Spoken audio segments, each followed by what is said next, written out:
Hello everyone, this is Al-Fadi and I want to welcome you back to this exciting new series. And obviously all we're trying to do here is to compare and contrast between the standard Islamic narrative concerning Mecca and what are the facts actually revealing to us. So we will now begin to examine those contradictions between facts and the standard narrative. And today we will start with one of the many series of these problems. We're going to call today's episode The Problem with Sources.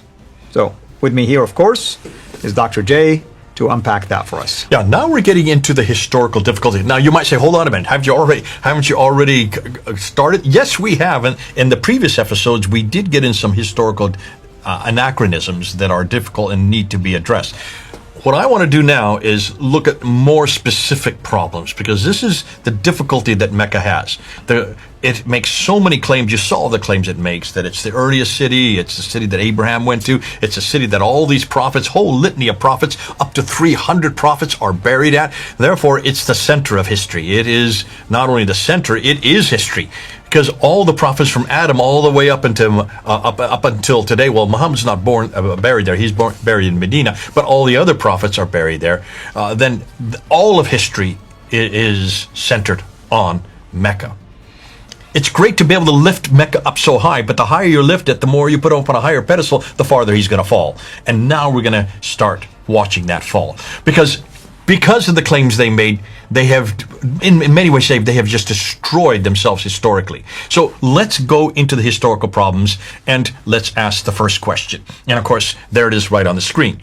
Everything is too late and too distant. This is not something that we're just taking out of the hat. We've talked about this many times before. Right. So in some ways, this is review. Let's go ahead and let's look and see what we're talking about. Now, I want to show this timeline because timelines really help people. It's one thing to say it and you start hearing all these dates, but you're not really putting it into place. So I want people to look at this timeline. Let's go to the slide.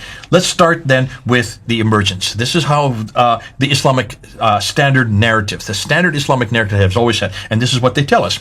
They tell us that Muhammad was born in 570. I don't say that, they say that, okay? And that we know that the Quran was first revealed in 610. So you're talking about 40 years into his life, he starts to receive this Quran from Jibril there in Mecca. So he's been in Mecca since 570, he's still in Mecca, 610, 40 years later, and he's up in the cave, the Hira cave, and he starts receiving this revelation. Now, what we do know is that about 621, 11 years later, suddenly he's woken up in the middle of the night, told to get on the back of the winged horse, who flies him up to Jerusalem, and from Jerusalem he then goes up to the seven heavens. That's called the Mi'raj. How do you say it? Mi'raj. Yeah. I'm not going to even try to desecrate your language. You do such a good job of doing it correctly. Please stop me and correct me every time we get to these words. That happens in 621. The next year then he moves to Medina. Why? Well, because he's been invited to do so, because they're having problems between the Ansar and the Jews. They need someone who's neutral. They've heard about this great man who has a lot of wisdom down there in Mecca, and they asked him to come and arbitrate because he's already having a hard time with those in Mecca. He's having a terrible time with all the other people who do not like the revelations he's receiving. So he moves up, some say with maybe 80, some say with maybe 200 followers, known as the Muhajirun. These are the people of the Hijrah. These are the people of the Exodus, the people of the movement from one place to another. And that happens in 622. This is the standard Islamic narrative. Again, let me keep repeating that. This is their narrative. He comes back to Mecca and then takes over Mecca in 630. And then he dies in 632. So that is the life of Muhammad. The life of Muhammad right there, okay? According to the standard narrative. According to the standard Islamic narrative. Right. There you can see it on a timeline. From 570 up to 630. That is his lifetime. Now, what happens as soon as he dies? Well, then Abu Bakr takes in control, and then he rules for about 2 years, and he dies naturally. All right? 632 to 634. So someone else has to take over. Umar comes in and takes over, and he is around from 634 to 644, so he's there for another 10 years. There he is right there, okay? Right. That's Umar. He is killed. Right. So when he is killed, Uthman has to come and take over. Boom, boom, boom, boom, boom, bounces back in here, there's Uthman. Now, while he is in power between 644 and 656, the Quran then is finalized, is canonized, is compiled in its final form. Right. There's 652, that's why I have it on the timeline there. So we're talking about, roughly, we're talking 20 years after Muhammad's death here in 632. You then finally get its final compilation in 652. He is killed as well. Like Umar, he is killed. And so Ali takes over, and Ali rules for just 5 years from 656 up to 661. He is killed as well. So of these rightly guided caliphs, 3 of them are killed. Once that finishes in 661, that is the end of what we know as the Rashidun period, the time of the rightly guided caliphs. So from this period up to this period, up to this period, 40 year, from let's say 624, when the caliphate was introduced, up till 661. 40 years is the golden era. This is everything the Standard Islamic Narrative has told us. And what we're told is that Muhammad lived in Mecca up until 622. Then he moved to Medina, and then Abu Bakr, Umar, Uthman, and Ali all ruled from Medina. So that's the Hijaz. This is the Standard Islamic Narrative. Look at it on a timeline. Right. Can you see then there's going to be some problems with this? Because if this is the case, by the time Ali comes into power, and by the time he dies and Muawiyah takes over the beginning of the Umayyad Caliphate in 661, then you have, by that time, they now have control all the way from almost Libya in the west to over here, Afghanistan in the east. That whole swath. I'll put up a map just a bit. Hold on a minute, but before we get on it. Now, I want to say, that's a great story. You've heard it. I've heard it. You've grown up with it. I've grown up with it. That's the only story we've ever heard. That's the narrative that everybody's told us. But hold on, where does that come from? Let's put this timeline up again. So we got a new timeline. This is the Islamic, the Standard Islamic Narrative. Where do they get all this story about Muhammad? Well, he dies in 632, right? Is that the time this story is put together? You'd like to think so, right? I mean, that's what you would expect, but that's not the case. Okay, you know the answer to this, and I know you don't want to say it right now because we want to look at the timeline again. That's so we would hope that the death of Muhammad, there was someone there who saw him die, or there's someone there who was around to write down what had happened when he died. There's someone there who would write the story down, right? That's correct. I mean, at least that's what biographies are all about. At least you write something as an eyewitness. Maybe somebody later will improvise if you wish, but at least you start with an eyewitness account. When Jesus died, was there anybody there to notice that he died? All of the apostles. All of who was standing at the foot of the cross? John was standing at the foot of the cross. Exactly. Did not John write about his death and resurrection? Absolutely. He was an eyewitness to that account. Absolutely. Matthew, Mark, Luke didn't. Okay, he got it from the others, but certainly Matthew, Mark, and the other disciples, they were either at the foot of the cross or they were far away looking at it from a distance, but they were all there when Jesus died. But even Luke, he said he consulted existing already biographies of Christ's Gospels, and he also interviewed eyewitness account. So we have eyewitness account of Jesus' death and of his ministry. Certainly Matthew and John were with him for the last 3 years, so they knew everything he said, everything he did. They were right there. They were privy to everything they saw and everything they heard, right? That's what we would expect of Muhammad, because we're talking about 2,000 years ago. Now we're only talking about 1,400 years ago, 632. Who was there? Well, we know that nothing was written down right after his death. We have the Sira of the biography. This is the first time we read about him. This guy here, Ibn Ishaq. Look at his date, 765. Muhammad dies in 632. 765. We're talking about 130 years later. Yeah, you can't tell me that somebody lived that long. It's just impossible. Everybody would have talked about that person. That's right. You know good and well that he was not there at Muhammad's death. He was not there to know Muhammad. He's writing a biography that's 130 years later. But hold on a minute. We don't have Ibn Ishaq, do we? No, because we don't go to Ibn Ishaq. We go to this guy here. Ibn Hisham. Ibn Hisham. We go to this guy here. Take a look at this. Look at his dates, 833. We have nothing from Ibn Ishaq at all. That's why I put him in light yellow. I put him in light green. So let's get rid of him, okay? Bingo. Let's just get rid of him. Why? Because we don't have him. Right. Throw him out. And let's go to Ibn Hisham. So Ibn Hisham is the first to write down the Sira to Rasulullah, which would be the biography of Muhammad. He writes and dies in 833. There's one other comes after, and that's al-Bukhari. So al-Bukhari would be the other one that comes after him. Right. So there you have those two. But it's not just the biography we want to talk about. We also want to talk about the sayings of Muhammad. These are the more important. These are what tells you how to walk, talk, eat, drink, sleep 24/7. You need to know what you need to do as a Muslim. You need to go to the Hadith. So who is the first one to write down the Hadith? Let's put up the timeline again. And there's the sayings, and we have to go to al-Bukhari, 870. So he's way over here writing down for what Muhammad said way back there. Right. I mean, I want just people to look at this. What we're telling you is this, according to the Standard Islamic Narrative.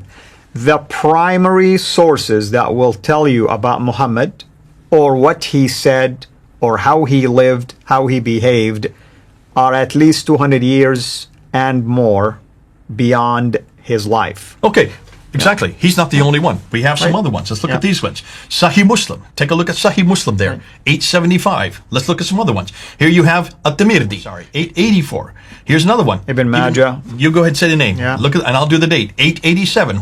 Abu Dawood. 899. Right. And Nisa'i. 915. These are the 6 major compilations of the hadith. These are the most authoritative According ones. to the Sunni, of course, according to the edition. Standard Islamic Narrative. Right. These are the ones you have to go to understand what Muhammad said. These 6. The first is al-Bukhari, 870. I want everybody to visualize this, 870. But we still have 2 more genres of the Standard Islamic Narrative, the Islamic Traditions, that we need to go to. And that would be the Tafsir and the Tahriq. I have them in brown because they are a different genre. And who is the first to write that down? The first guy to come up with that material is Al-Tabari, 923. 923. Look at that. Everything that you hear about the tafsir, like Badawi, Zamakhshari, Suyuti, and all these others, they come after 923. And the Tahriq, the histories, they come after 923. He is the first to write this down. Now, why is that important? Well, let's look at the dates. Look at the years. Can you see I've got it right there? Right, yeah. So people can see it right there also. 201 years between Muhammad's death and the time that Ibn Hisham writes about that death. I mean, people can ask 200 years. yourself, can you truly believe there was an eyewitness that survived that long? So before we even do that, we need to talk about where this was introduced. Now, we already talked about the 201 years that are up there. Right. What's the first time we hear Muhammad's name introduced? Well, this is the guy that we need to go to.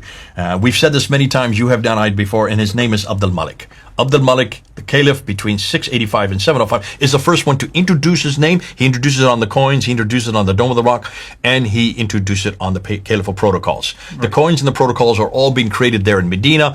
Of course, the Dome of the Rock is in Jerusalem. So it's been introduced in 692. If in 692, take a look at the timeline again, and you see that's 141 years after Abdul Malik even introduces the name that finally we hear about who he is and what he did, right? Right. But Abdul Malik, we don't have anything written from Abdul Malik's age. We need to go back and find out who is the one that actually introduces the narrative about him. And the people who introduce the narrative about him are the Abbasids. We've said this many times. It's the Abbasid narrative. The Standard Islamic Narrative is really the standard Abbasid narrative. That's when everything basically was being put together. That's when it all is put together, and that's their narrative. They've had 84 years before they finally get it written down. They come into power in 749. It's not till 833 that they finally get his biography down. It's not till the 870, that is 120 years later, that they finally get his sayings. 70 years and, 80 years and 120 years? What does that tell you? What's going on here? I mean, everything is late, like you said. And why is it so late? Because that's how long it takes for them to finally agree on getting it put together. Remember what we've heard about al-Bukhari. Al-Bukhari is given 600,000 of these akhbars. That's right. These sayings. And he looks at them and he whittles them down. Throwing out. And he comes down to 7,397, basically 7,400. Out of 600,000, he whittles them down to only 7,397. That's just 2%. Right. And 98% he throws out. Well, what and where did that 98% come from? And the reason why he threw them out? Because of corruption. They didn't. He says corruption. Yeah, invention, Yeah. We now know it didn't fit their narrative. It did not fit the Abbasid narrative. And that other 98% was all from before the Abbasids. So that's the material that we can't find. That's the material that predates 749. All that material that goes from 749 all the way back to 632, that first 120 years, that material we don't have because it's all been destroyed by people like al-Bukhari and others. They themselves admit that they destroyed it. Throwing out 98%, I'd love to see that 98%, because if we could see that 98%, we could then really know whether or not Muhammad did exist, whether or not the Quran was revealed at that point, and most importantly for our discussion, whether or not Mecca ever existed that early. as we're going to find out, if this is what we're working with, this kind of timeline, can you then understand then why we're bringing up this problem? Now, before we go on, let's look, and I want to go back to the screen again. I want to show you this map. Look at this map here. This is what we know is concerning the distance and direction, because everything we know about Muhammad from the Standard Islamic Narrative comes from those two cities right there, the Mecca and Medina that you see circled in green. Everything that they say happened with Muhammad and everything else that happened with the emergence of Islam, the origin of Islam, all comes from those two cities that you see right here, Mecca and Medina, right in that part of the world. That's the central part of Arabia, right? It's not the north, it's not the south, it's not the east. Not the north, not the south, not the east. As we said in the last episode, that's where the big empires existed. There's nothing happening here because this is all desert. Nonetheless, the Standard Islamic Narrative is saying that these cities existed from the time immemorial, from the time of Adam and Eve, from the time of Abraham, and we're all in charge of all the trade, north, south, east, and west. So we're going to zero in on that. Here's the difficulty. The story from all the Standard Islamic Narrative comes from writers, but they're all writing in this city up here, Baghdad.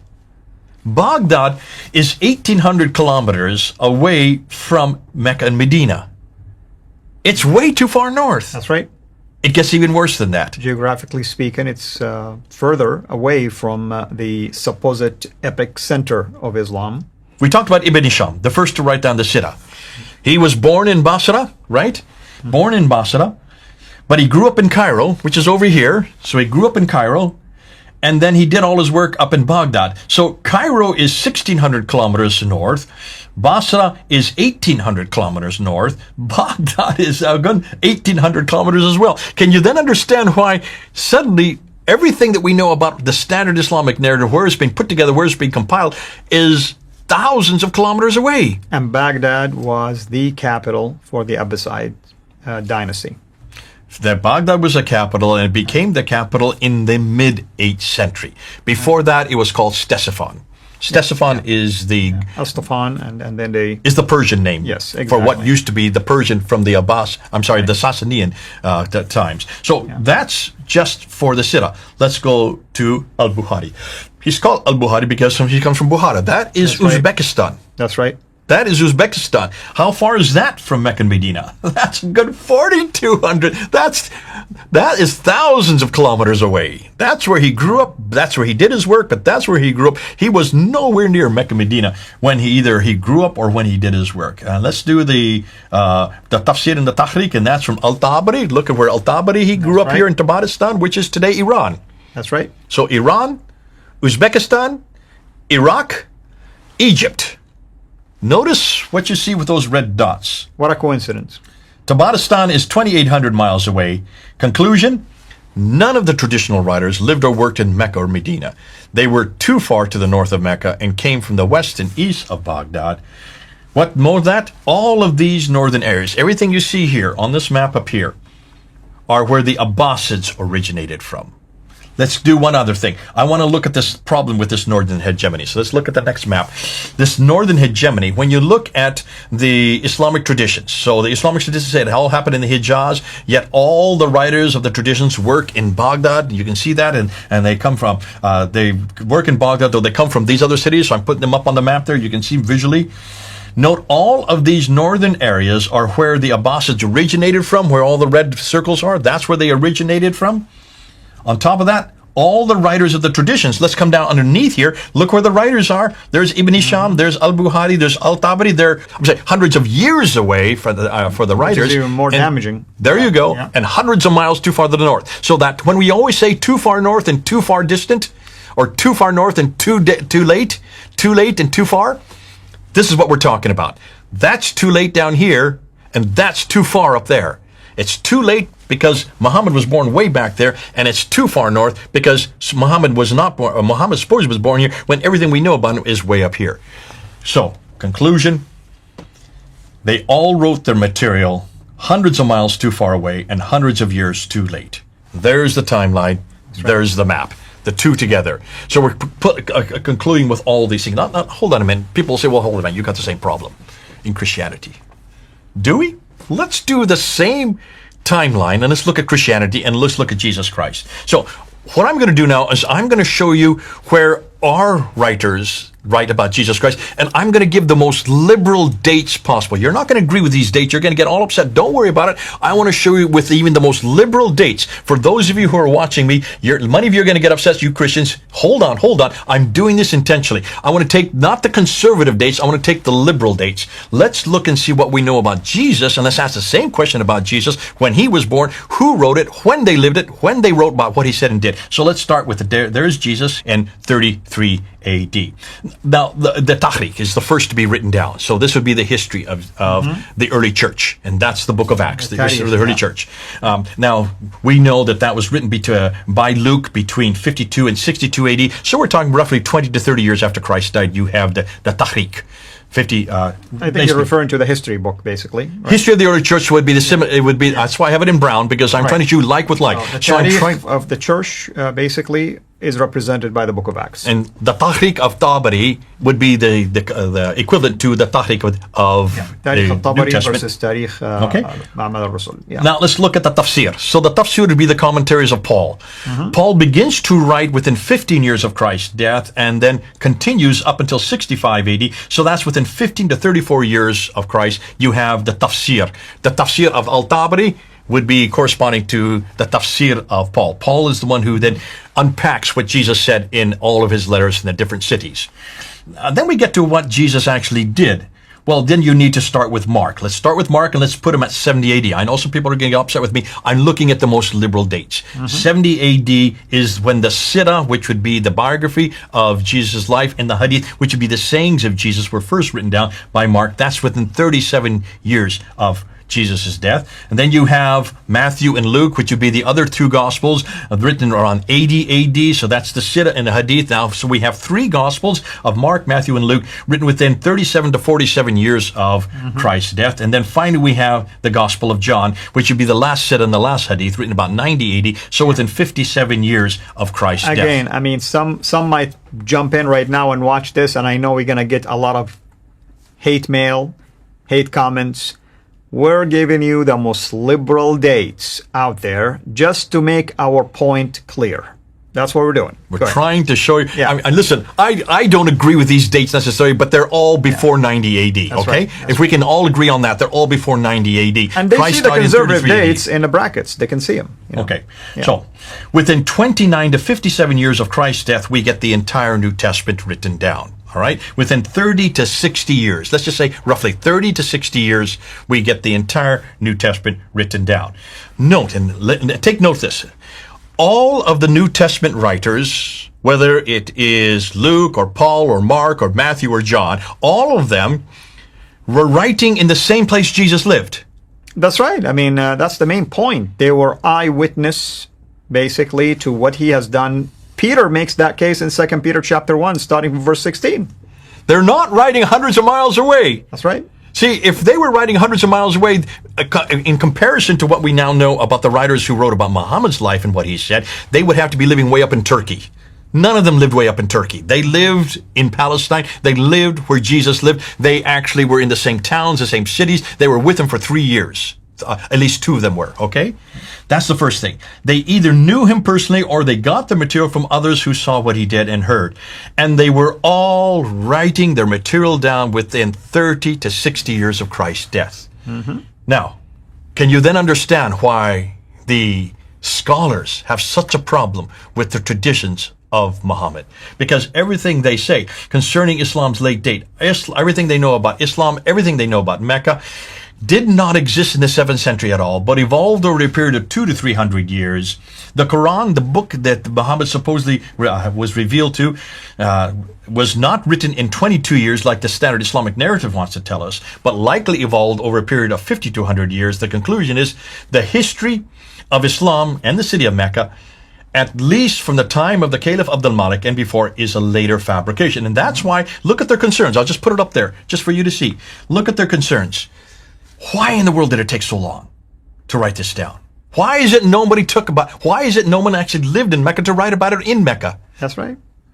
And Muslims always say, because they were not literate. No, come on. All the way from over in the West, Libya, to Afghanistan in the East, by the time the Muawiyah and the Umayyads come into power, from the first rightly guided caliphs, That includes Muhammad, that includes Abu Bakr, Umar, Uthman, and Ali. You're saying that nobody actually lived in that area, or that could read or write? No one could read or write in any of that area? Amen. And how come none of these writers says, well, I went down to Mecca and Medina and I interviewed so-and-so and interviewed so-and-so? You don't read something like that. Usually nothing like that. Yeah. You can see why, because they lived 200 to 300 years too late. So obviously, where did these biographies, where did they get the material from? And should we even entrust it if it's 200 to 300 miles? Should we not go back to the same time period? Should we not go back to Mecca? Should we not go back to the 7th century? And we do. We need to go back to the 7th century. We need to go back to Mecca. And let's see what they're finding. And that's what we need to talk about. So we're not interested. Folks, everybody listen to me. I'm not going to say it too many more times. We're not interested in the 9th and 10th century. We're interested in the 7th century. We want to go back to the century that Muhammad actually lived. We want to go back to the place that he lived in Mecca. We need to go back to Mecca in the 7th century, not in what the 9th and 10th century have redacted back. That's what we're going to be doing next. So, obviously, the next thing we're going to look at is, and before we do that, let me just quickly put up this map. Let me just put up this map just to end this off. Take a look at this map. Let's look at the slide here. This is the map that we need to look at, because when you look at this map here, you can see, and if you just, if we look at the slide, if you look at the brown area, if you could look at me, point at this brown area here, that's the part of, according to what the Standard Islamic Narratives have, existed by the time Muhammad died. So right in that brown area. Which is the Hijaz region with a smaller portion of the Najd region, basically. And coming down here to the all the way Hadramaut. to Yemen, yeah, and Then, Hadramaut. by the time we get to the time of Uthman and Ali, then you get this orange area here. Right. But by the time we get to, Ali, so Uthman Ali, you get to this period. So from this place, which is Afghanistan, all the way over to Tripoli, by the time Muawiyah comes to power, this whole swath of land is now under the control. And this is the area that I want to talk about. So I want to talk about the pink, the orange, and the brown area. Those three areas. Let's look at this area, because this they controlled. They controlled all of that area. And that includes Afghanistan, that includes Iran, today Afghanistan, today Iran, that includes Iraq, today's Iraq, that includes Jordan, that includes Syria, that includes Lebanon, that includes Israel, that includes all of Saudi Arabia, and that includes Egypt and Libya. So that whole swath of land was there under the control by the time that Muawiyah comes to power in 661. Meaning that we need to go back to this map, to this area, and to that time. That's what we're going to do next. Wonderful. I hope everyone is enjoying this series. And as you heard, when we come back, we will begin to visit these areas, and we will talk also about the Arabic language and also its implication when it comes to the Quran, among many other issues that we will be raising. Hopefully, you can join us back again, and thank you for your interactions and your comments. Keep them coming. And if you are a Muslim, basically, we are so thankful, of course, that you're making time to watch this. Please do not have an emotional response to this. We're asking you just to take the information, do your own research, and then come back to us with your questions, and we'll be more than happy to address them if they're indeed sincerely asked about this issue and verifications related to that. Thank you, brother. Thank you, everyone. This is Al-Fadi. Over and out. God bless you.